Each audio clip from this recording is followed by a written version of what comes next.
warm welcome for world-renowned trainer and clinician, Guy McLean.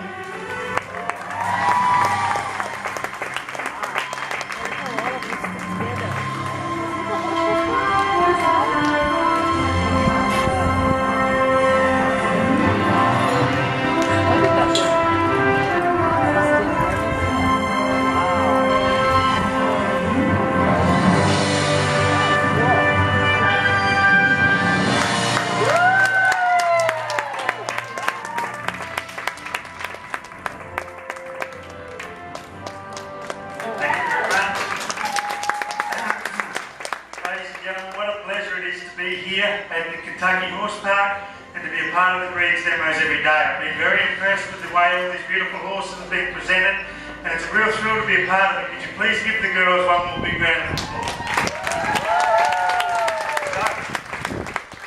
What does a fellow with a funny accent do belonging in a horse breeds expo? Well, I'm from Australia and so are these 4 horses. The 3 horses here on my right are representatives of the Australian stock horse. Now when I say representatives, they're not registered purebreds, but they are everything the stock horse says it should be. They have good bone, good feet, they have good cattle working ability. All 3 of these horses on my right will do a range of disciplines, and they're very neat. They do carry quarter horse thoroughbred and Arab in their bloodlines of these 3 horses here. The Australian stock horse is more a type than anything. The horse that I ride, he is a purebred Australian stock horse, and here I'm going to ask them all to stop. I'll bring the horse that I'm on to the side, and I want these horses to come with me. Wow.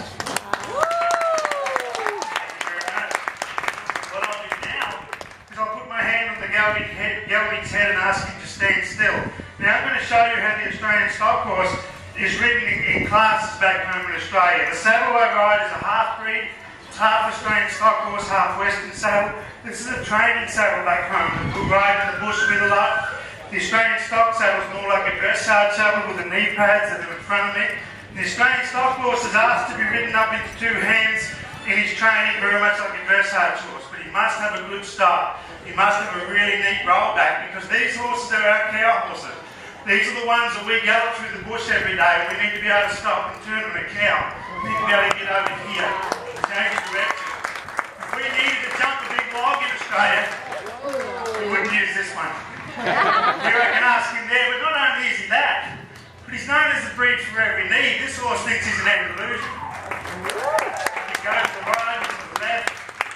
He's pretty sure that he has some warm blood in him, even though he doesn't. He thinks he's a dressage horse. Not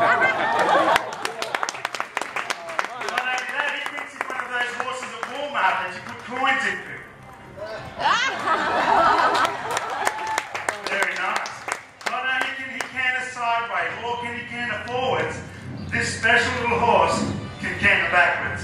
Really? Wow. Now that would be one of the most hardest things to ask a horse in the world to do, so I need more clapping.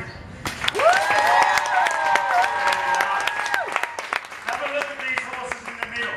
What are they thinking? They're thinking, thank goodness that's not us. Yeah. The little man on my far outside, have a look at her as she travels around. She's the pretty one of my team. The last few days she's been really good. The first few days here she kept running off and looking at herself in the mirror. And you can see why. She spends a lot of time on her hair. Look at the golden highlights in her mane and tail. If she was a human, though I do love her, she would be a blonde secretary. Right. You're going to ask me to catch up, and I'll canter pirouette the horse that I'm on. Oh, she was nearly going back home to Australia. Catch up. Very nice. Here I'll take her from my right. I'll bring her up to my left. Now everything I do is about having to be this horse's ideas. What they're thinking of when I work with here is how can we get back to the stable, or even better, how can we get back to the grassy paddocks here at Lexington. So what they say is we'll come out here and do everything we're asked. If he asks us for a canter spin here, I'm going to catch up with my mate and I'm going to run over there.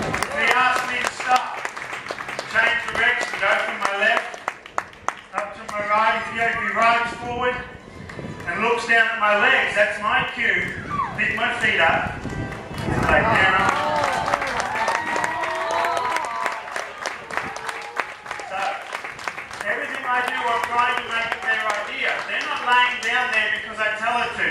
She found that that's the easiest thing to do. When I cue her, look how hard she has to work. Very not hard at all. She's saying that this is easier than anything else that we need to do. And I'll wait on him because through all the work he's always been respectful, he's always trusted me, and I trust him. So, what we'll do now is we'll show you a little bit of a good girl. See, I bumped her then, and in the past she'd get up, but today she said, I didn't need to get up, I wasn't worried. I'll do a little magic trick for the children. I'll turn her from a horse into the world's biggest and prettiest dog. Very nice. So what we'll do now is we'll come over here and we'll leave this little gorgeous mare standing still by putting my hand on her head as a cue to do that. Then I'm going to come and grab these two big boys here. I want to be able to bring them and put them pretty much wherever I want. Here I'm going to take Hope from my right and bring him up to my left. When I reach out towards his head, that's a cue to stand still. What's sequel here on the far right? If you have a look at him closely, he's fatter than the rest. Do you notice I didn't have to touch his head? He says you don't have to tell me more than once. I'll stand still all day. Now what I've got is I've got some training cones to work my horses now. Very much like the dressage riders. I can go in there, flying change, I can canter here. To another flying change, I can canter sideways, canter backwards, canter sideways, canter backwards, sideways. Then I can tell these horses that I want them to be actors, and I want these horses now to act like 3 Australian gum trees, because that's the sort of bush I learned to ride through as a kid. We'd gallop our horses in there to the trees to see how much control we had. Nice. And I can take him from that fast work where I'm asking him to go real quick, and I can shut him down and say, now give me your body and your mind. And switch off.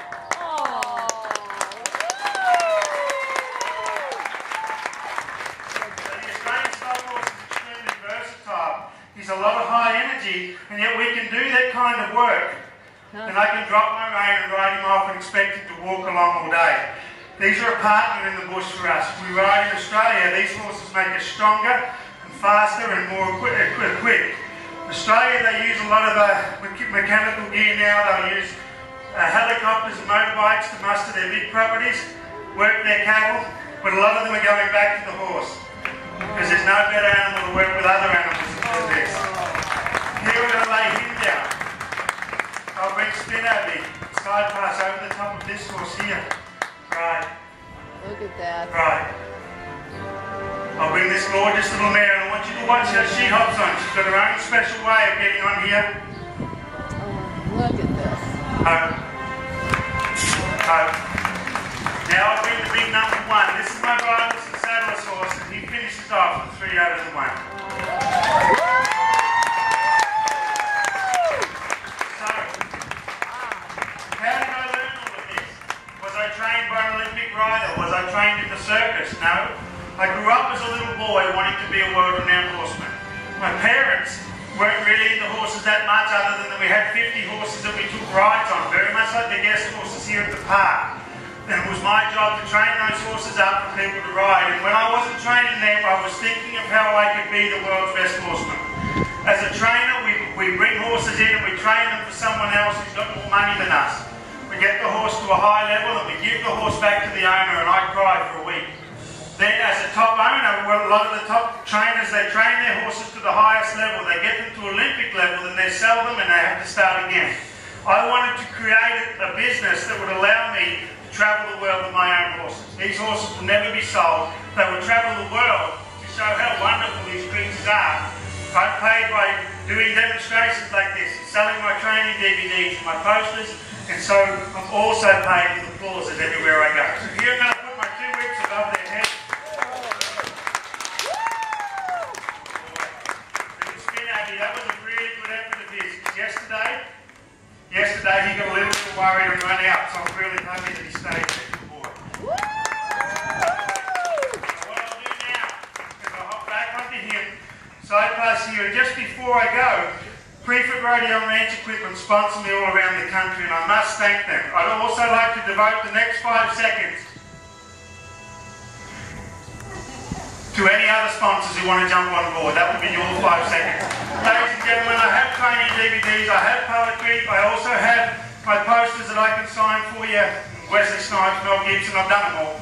Come and visit me, but most importantly, enjoy these beautiful horses, and thanks for being at the park with us. Thanks, Let's thank Mr. McLean with another big round of applause.